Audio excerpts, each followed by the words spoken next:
यह स्थान माता विंध्यवासिनी के धाम और काशी नगरी को जोड़ने वाले का एक पड़ाव है। यहाँ से कुछ दूर पर भारतीय लोकतंत्र के प्रखर पुरुष और पूर्व केंद्रीय मंत्री राजनारायण जी का गांव मोतीकोट है। मैं इस धरती से आदरणीय राजनारायण जी और उनकी जन्मभूमि को सर झुका करके प्रणाम करता हूं। मेरे प्यारे परिवारजनों, काशी में आज एक इंटरनेशनल क्रिकेट स्टेडियम की आधारशिला रखी गई है। ये स्टेडियम न सिर्फ वाराणसी बल्कि पूर्वांचल के युवाओं के लिए एक वरदान जैसा होगा। ये स्टेडियम जब बनकर तैयार हो जाएगा तो इसमें एक साथ 30,000 से ज्यादा लोग करके मैच देख पाएंगे। और मैं जानता हूं जब से इस स्टेडियम की तस्वीरें बाहर आई हैं, हर काशीवासी गदगद हो गया है। महादेव की नगरी में ये स्टेडियम उसकी डिजाइन स्वयं महादेव को ही समर्पित है। इसमें क्रिकेट के एक से बढ़कर एक मैच हो गए। इसमें आसपास के युवा खिलाड़ियों को अंतर्राष्ट्रीय स्तर के स्टेडियम में ट्रेनिंग का मौका मिलेगा। और इसका बहुत बड़ा लाभ मेरी काशी को होगा। मेरे परिवारजनों, आज क्रिकेट के जरिए दुनिया भारत से जुड़ रही है। दुनिया के नए नए देश क्रिकेट खेलने के लिए आगे आ रहे हैं। जाहिर है आने वाले दिनों में क्रिकेट मैचों की संख्या भी बढ़ने जा रही है। और जब क्रिकेट मैच बढ़ेंगे तो नए स्टेडियम जरूरत पड़ने वाली है। बनारस का ये इंटरनेशनल क्रिकेट स्टेडियम इस डिमांड को पूरा करेगा। पूरे पूर्वांचल का चमकता हुआ सितारा बनने वाला है। यूपी का ये पहला स्टेडियम होगा जिसके निर्माण में बीसीसीआई का भी बहुत सहयोग होगा।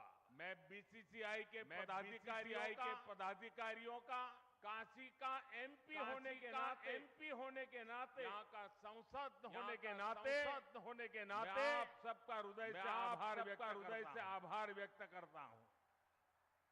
मेरे परिवारजनों, जब खेल का इंफ्रास्ट्रक्चर बनता है, इतना बड़ा स्टेडियम बनता है, तो सिर्फ खेल ही नहीं स्थानीय अर्थव्यवस्था पर भी उसका सकारात्मक असर होता है। जब स्पोर्ट्स के ऐसे बड़े सेंटर बनेंगे तो उसमें बड़े स्पोर्ट्स आयोजन होंगे। जब बड़े आयोजन होंगे बड़ी तादाद में दर्शक और खिलाड़ी आएंगे। इससे होटल वालों को फायदा होता है। छोटी बड़ी खाने पीने की दुकान को फायदा होता है। रिक्शा, ऑटो रिक्शा इनको भी फायदा होता है। हमारे नाव चलाने वालों को दो हाथ में लड्डू हो जाता है। इतने बड़े स्टेडियम की वजह से स्पोर्ट्स कोचिंग के नए सेंटर खुलते हैं। मैनेजमेंट सिखाने के लिए नए अवसर बनते हैं। हमारे बनारस के युवा नए खेल स्टार्टअप के बारे में सोच सकते हैं। फिजियोथेरेपी समेत स्पोर्ट्स से जुड़ी बहुत सी पढ़ाई और कोर्सेज शुरू होंगे और एक बहुत बड़ी स्पोर्ट्स इंडस्ट्री भी वाराणसी में आएगी। मेरे प्यारे परिवारजनों, एक समय था जब माता पिता बच्चों को इस बात के लिए डांटते थे कि हमेशा खेलते ही रहोगे क्या? पढ़ाई करोगे कि नहीं? यही हुड़दंग करते रहोगे क्या? यही सुनना पड़ता था। अब समाज की सोच बदली है। बच्चे तो पहले से ही सीरियस थे ही। माता पिता भी स्पोर्ट्स को लेकर के गंभीर हुए हैं। अब देश का मिजाज ऐसा बना है कि जो खेलेगा वही खिलेगा। साथियों, पिछले एक दो महीने पहले मैं मध्य प्रदेश का एक आदिवासी इलाका शहडोल के आदिवासी गांव में गया था। वहां मुझे कुछ नौजवानों से मिलने का अवसर मिला और मैं सचमुच में वहां का दृश्य उनकी बातें सुनकर इतना प्रभावित हुआ। उन युवकों ने मुझे कहा कि ये तो हमारा मिनी ब्राजील है। मैंने कहा भाई तुम मिनी ब्राजील कैसे बन गए हो? बोले हमारे यहाँ हर घर में फुटबॉल का खिलाड़ी है। और कुछ लोगों ने मुझे कहा मेरे परिवार में तीन पीढ़ी नेशनल फुटबॉल प्लेयर रही है। एक प्लेयर रिटायर्ड होने के बाद उसने वहां अपना जान लगा दी और आज हर पीढ़ी का व्यक्ति आपको वहां फुटबॉल खेलता नजर आएगा। और वो कहते हैं कि हमारा जब एनुअल फंक्शन होता है कोई घर में आपको नहीं मिलेगा। पूरे इलाके के सैकड़ों गांव और लाखों की तादाद में लोग दो चार दिन मैदान में डटे रहते हैं। ये कल्चर उसे सुन करके देख करके देश के उज्जवल भविष्य का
ये देश का पहला बहुस्तरीय स्पोर्ट्स कॉम्प्लेक्स होगा जो दिव्यांगजनों को ध्यान में रखकर बनाया जा रहा है। इसे भी बहुत जल्द ही काशी वासियों को समर्पित किया जाएगा। बड़ालालपुर उसमें बना सिंथेटिक ट्रैक हो, सिंथेटिक बास्केटबॉल कोर्ट हो, अलग अलग अखाड़ों को प्रोत्साहन देना हो। हम नया निर्माण तो कर ही रहे हैं पर शहर की पुरानी व्यवस्थाओं को भी सुधार रहे हैं। मेरे परिवारजनों, खेलों में आज भारत को जो सफलता मिल रही है वो देश की सोच में आए बदलाव का परिणाम है। हमने स्पोर्ट्स को युवाओं की फिटनेस और युवाओं के रोजगार और उनकी कैरियर से जोड़ा है। 9 वर्ष पहले की तुलना में इस वर्ष केंद्रीय खेल बजट 3 गुना बढ़ाया गया है। खेलो इंडिया प्रोग्राम के बजट में तो पिछले वर्ष की तुलना में लगभग 70% वृद्धि की गई है। सरकार आज स्कूल से लेकर ओलंपिक पोडियम तक हमारे खिलाड़ियों के साथ टीम मेंबर बनकर साथ चलती है। खेलो इंडिया के तहत देश भर में स्कूल से यूनिवर्सिटी तक की खेल प्रतियोगिताएं हुई है। इनमें बड़ी संख्या में हमारी बेटियों ने भी हिस्सा लिया है। सरकार कदम कदम पर खिलाड़ियों की हर संभव मदद कर रही है। ओलंपिक पोडियम स्कीम भी ऐसा ही एक प्रयास है। इसके तहत देश के शीर्ष खिलाड़ियों को सरकार पूरे साल में खाने पीने, फिटनेस से लेकर ट्रेनिंग तक लाखों रुपए की मदद देती है। इसका परिणाम हम आज हर अंतर्राष्ट्रीय कंपटीशन में देख रहे हैं। अभी कुछ समय पहले ही वर्ल्ड यूनिवर्सिटी गेम्स में भारत ने इतिहास रचा है। इन गेम्स के इतिहास में कुल मिलाकर भारत ने जितने मेडल जीते थे पिछले कई दशकों में, उससे ज्यादा मेडल सिर्फ इस बार, इस साल जीत करके हमारे बच्चे ले आए हैं। वैसे आज से एशियन गेम्स भी शुरू हो रहे हैं। एशियन गेम्स में हिस्सा लेने गए सभी भारतीय खिलाड़ियों को मैं अपनी शुभकामनाएं देता हूं। साथियों, भारत के गांव-गांव में, कोने-कोने में खेल प्रतिभाएं मौजूद है। खेलों के महारथी मौजूद है। जरूरी है इन्हें तलाशना और इन्हें तराशना। आज छोटे से छोटे गांवों से निकले युवा पूरे देश की शान बने हुए हैं। ये उदाहरण बताते हैं कि हमारे छोटे शहरों के खिलाड़ियों में कितना टैलेंट है, कितनी प्रतिभा है। हमें इस टैलेंट को ज्यादा से ज्यादा अवसर देने हैं। इसलिए खेलो इंडिया अभियान से आज बहुत कम उम्र में ही देश के कोने कोने में टैलेंट की पहचान की जा रही है। खिलाड़ियों की पहचान करके उन्हें इंटरनेशनल लेवल का एथलीट बनाने के लिए सरकार हर कदम उठा रही है। आज इस कार्यक्रम में बहुत से दिग्गज खिलाड़ी हमारे बीच विशेष तौर पर पधारे हैं। स्पोर्ट्स की दुनिया में उन्होंने देश का नाम रोशन किया है। काशी से ये स्नेह दिखाने के लिए मैं उन सबका विशेष रूप से आभार व्यक्त करता हूं। मेरे परिवारजनों, आज खिलाड़ियों को आगे बढ़ाने के लिए अच्छे कोच और अच्छे कोचिंग का होना उतना ही जरूरी है। यहां जो दिग्गज खिलाड़ी मौजूद है वो इसकी अहमियत जताते हैं और इसको जानते हैं। इसलिए आज सरकार खिलाड़ियों के लिए अच्छी कोचिंग की व्यवस्था भी कर रही है। जो खिलाड़ी बड़ी प्रतियोगिताओं में खेल कर आते हैं, जिन्हें राष्ट्रीय अंतर्राष्ट्रीय अनुभव है, उन्हें बतौर कोच काम करने के लिए प्रोत्साहित किया जा रहा है। देश में बीते कुछ वर्षों में युवाओं को अलग अलग खेलों से जोड़ा गया है। साथियों, सरकार गांव-गांव में जो आधुनिक खेल के इंफ्रास्ट्रक्चर का निर्माण कर रही है, उससे गांव के छोटे कस्बों के खिलाड़ियों को भी नए मौके मिलेंगे। पहले बेहतर स्टेडियम सिर्फ दिल्ली, मुंबई, कोलकाता, चेन्नई ऐसे बड़े शहरों में ही उपलब्ध थे। अब देश के हर कोने में, देश के दूर सुदूर इलाकों में भी खिलाड़ियों को ये सुविधाएं देने की कोशिश हो रही है।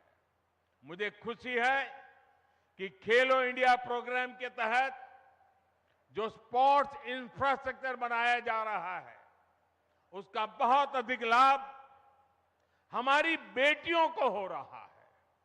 अब बेटियों को खेलने के लिए, ट्रेनिंग के लिए घर से ज्यादा दूर जाने की मजबूरी कम हो रही है। साथियों, नई नेशनल एजुकेशन पॉलिसी में खेल को उसी कैटेगरी में रखा गया है जैसे साइंस, कॉमर्स या दूसरी पढ़ाई हो। पहले खेल को सिर्फ एक एक्स्ट्रा एक्टिविटी माना जाता था, लेकिन अब ऐसा नहीं है।